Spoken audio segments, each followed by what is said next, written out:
Watch this.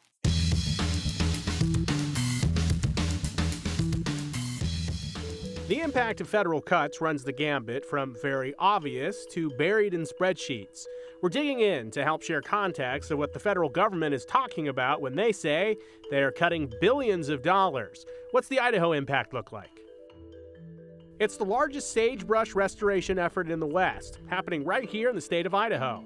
So 5 years into the project, is it working? We take you up close.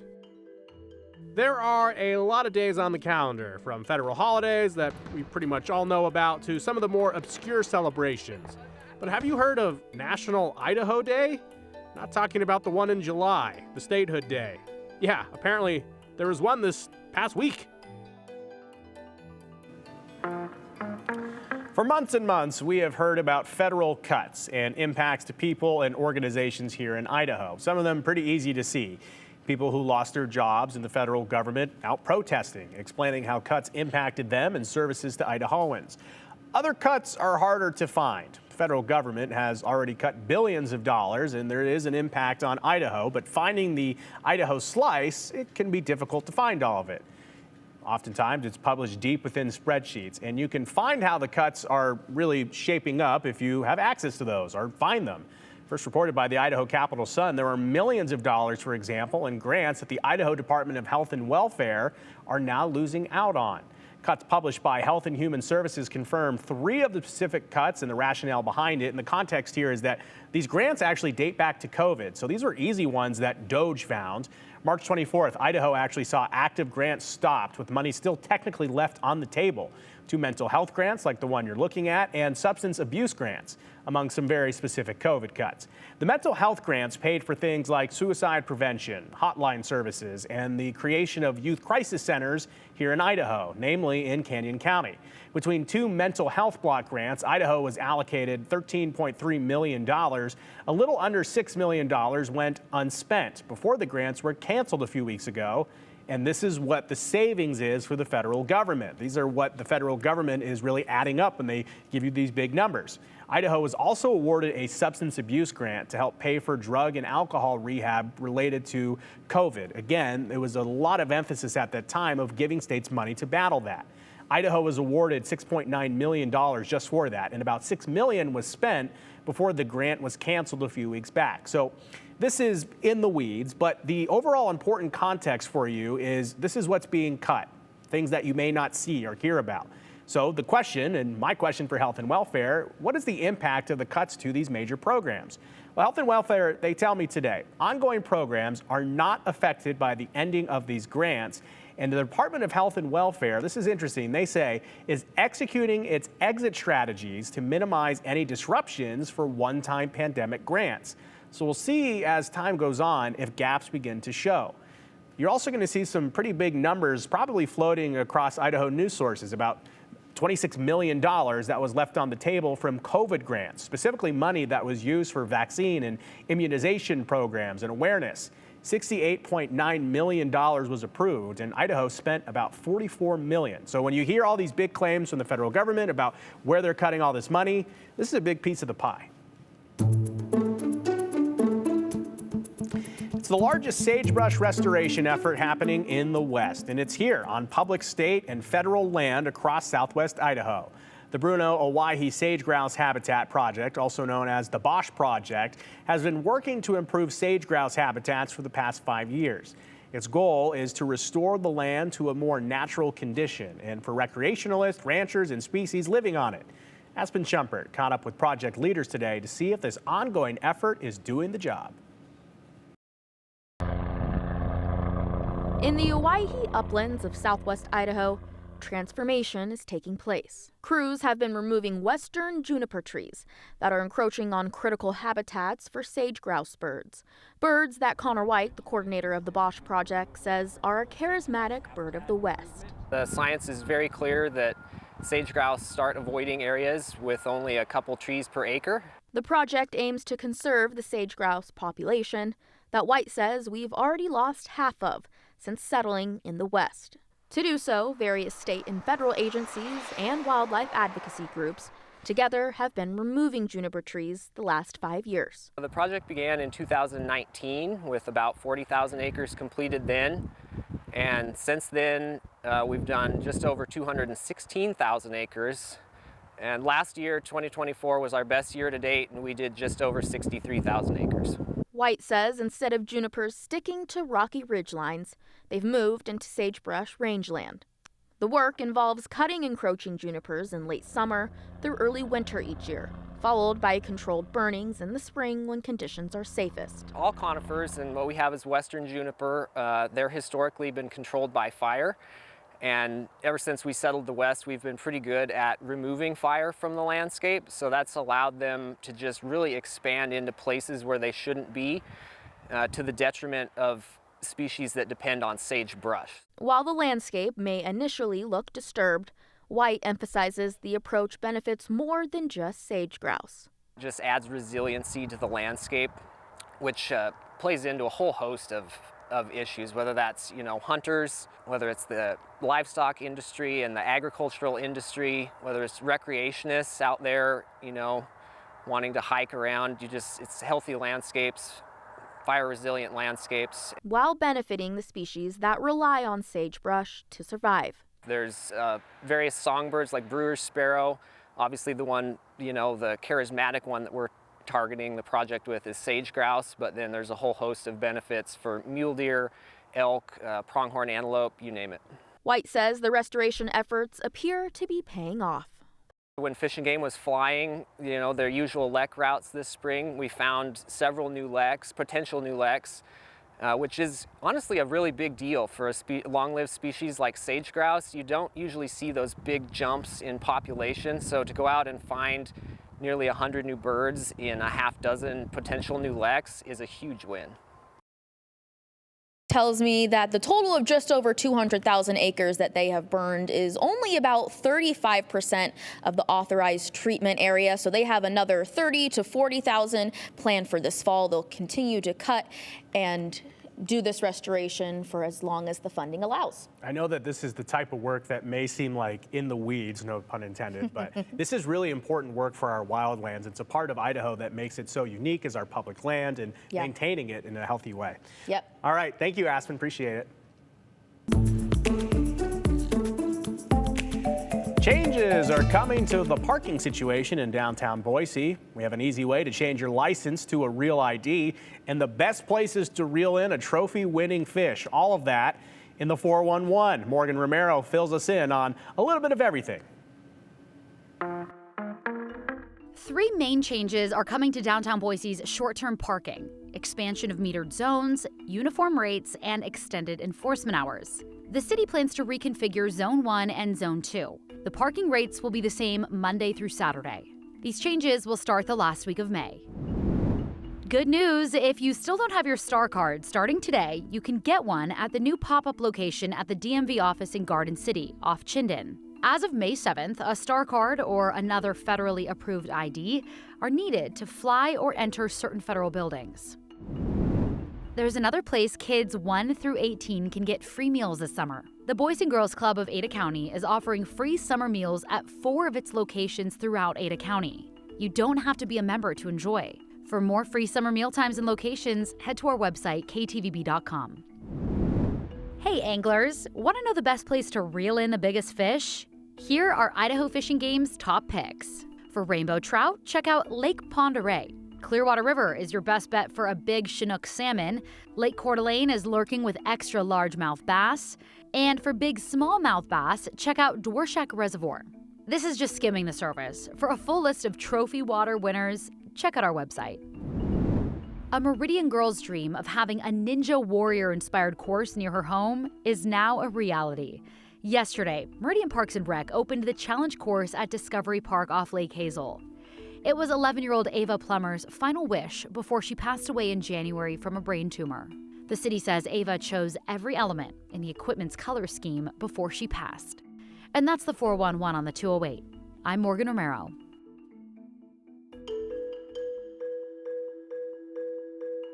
Not everything you see online is true, and we have questions about the celebration of National Idaho Day. Have you seen this? Apparently, May 17th is National Idaho Day. Did you celebrate? We missed it. And we're also missing why the 17th of May is linked to Idaho. Maybe you can help us.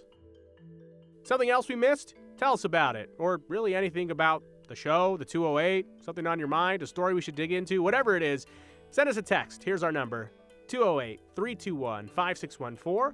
Please be sure to include your name so we can give you credit, and hashtag the 208 so we know it's for us. We'll get to some of these on the big monitor at the end of the show.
We love to celebrate things.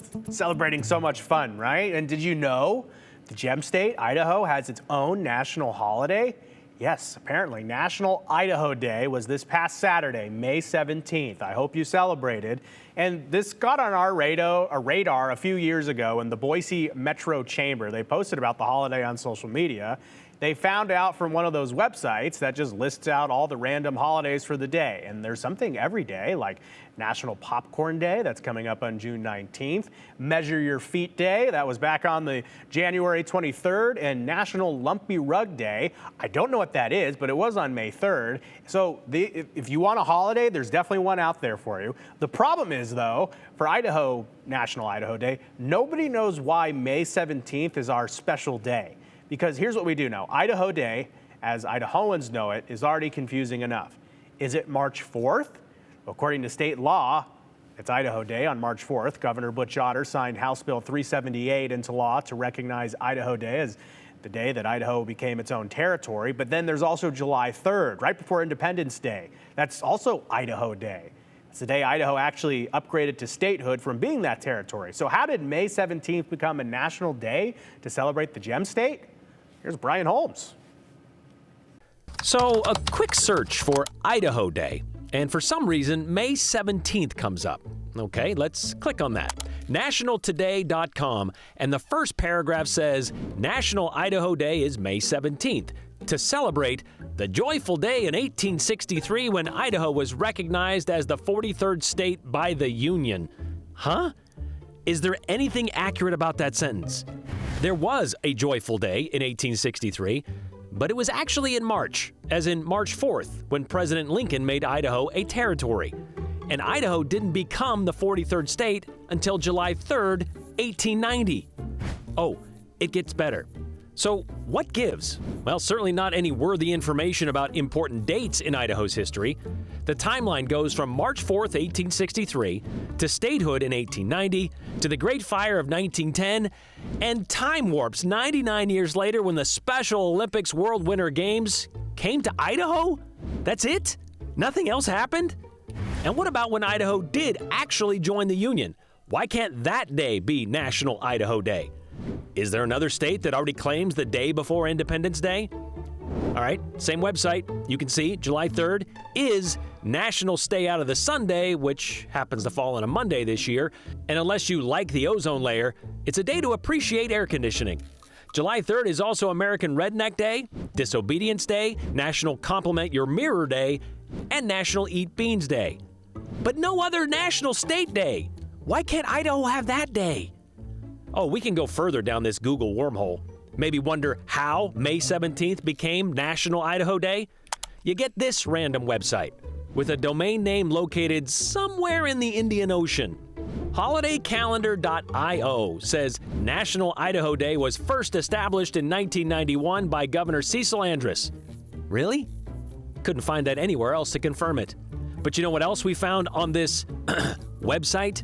How to celebrate National Idaho Day. You could visit the state, sure. You can cook an Idaho dish for dinner, or if you don't feel like cooking, just order from an Idaho restaurant. Like anyone will do, I guess. Or how about watching a sporting event? It's always a good idea.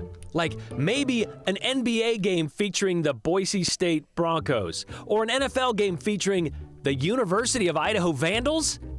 What? None of this makes sense. Just like May 17th being National Idaho Day.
Well, today was a fairly nice spring day, a little bit more sunshine, less wind, breezier, lighter wind conditions. Looking at our 24-hour temperature change map, you can see that we have increase in temperatures, a couple degrees, nothing crazy, but we will continue to see this gradual increase in temperatures throughout the week, day by day. This is how much we've warmed up today. This is the warmest temperatures we've seen so far. 60s in the Magic Valley and the Treasure Valley, mountains in the 50s. McCall finally got up to the 50s as well. They were in the 40s for most of today.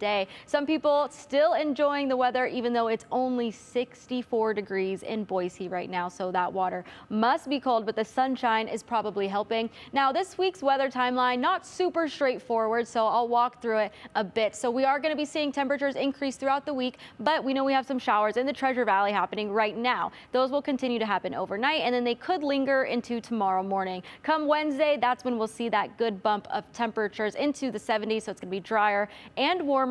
Then come Thursday, we have a low chance of afternoon showers and storms potentially returning. It's only looking about a 20 to 30% chance, so pretty low. And then Friday's looking like lots of sunshine during the day, but a low chance of nighttime showers and storms, so in those evening hours there. If we look at our future cast and how the showers are going to continue this evening, you can see they're very spotty and light. They're reaching the Treasure Valley, the Magic Valley, the mountains, a little bit more widespread in the mountains, but come tomorrow morning, late morning hours, 11 a.m. or so, the Magic Valley and the Treasure Valley seem like they're pretty dry from those showers, and those clouds are dissipating as well, while the mountain showers may continue on and off throughout the day. Overall, precipitation totals are looking really light. You can see this is our futurecast for snow specifically, and it looks like the west central mountains seem to be the only place that sees a little bit of measurable snow, 4/10 of an inch. That could just be a dusting of snow by the morning hours.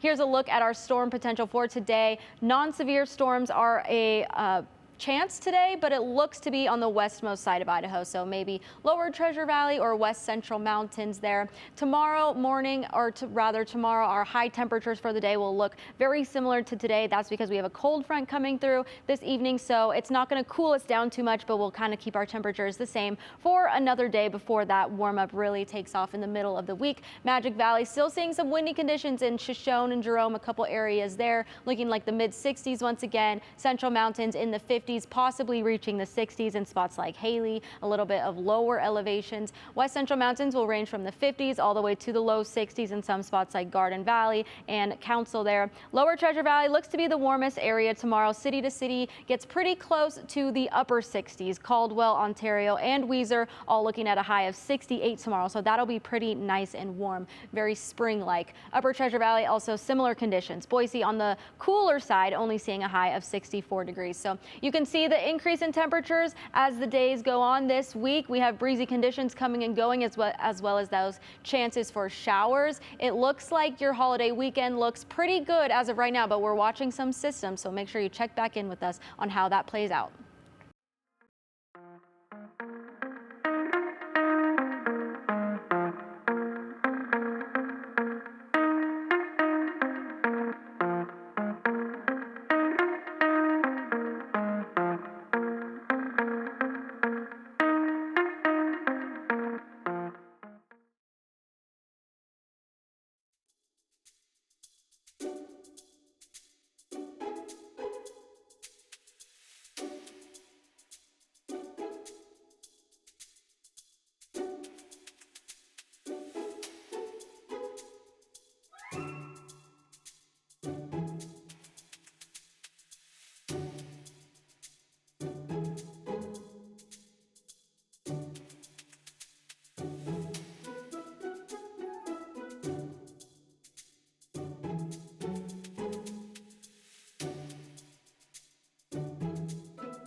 Oh, right. All right, let's do the comments here.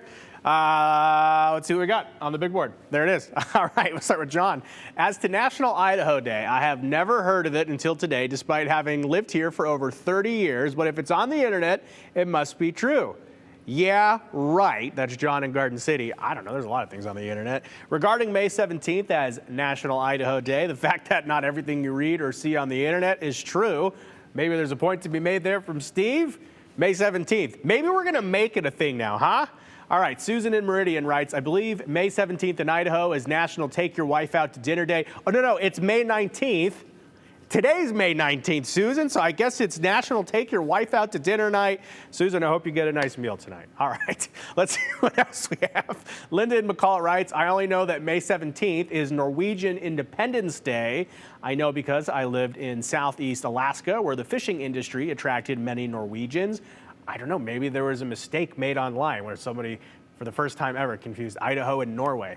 Could be. Linda, thank you for the comment. This is from Joe S. He writes, maybe the national holiday calendar gets their information from the media. The origin of make-believe. You got us there, Joe. Just slammed us. Okay, Idaho Day. Maybe we should celebrate Idaho back in the day, you know, before we were invaded. That's Brad, born in Boise. I'll just say to Brad's point here, we just come up with celebrations all the time. So maybe we should really embrace May 17th as like Idaho Pioneer Day or Idaho as it was day. Because look, whether you like it or not, there was a big boom here over the last 10 years. People love to talk about the old days. Maybe May 17th we start celebrating like, okay, Idaho in the old days. I don't know if that's the 80s, the 90s, the 50s, the 20s, whatever. Once again, you send Aspen to do a story about trees. That's true. Aspen's on the tree beat. That's from Ken in Greenleaf. And there's Hocus the magic dog. Hi, Hocus. Continue with us and watch free now on the KTVB Plus app everywhere you stream.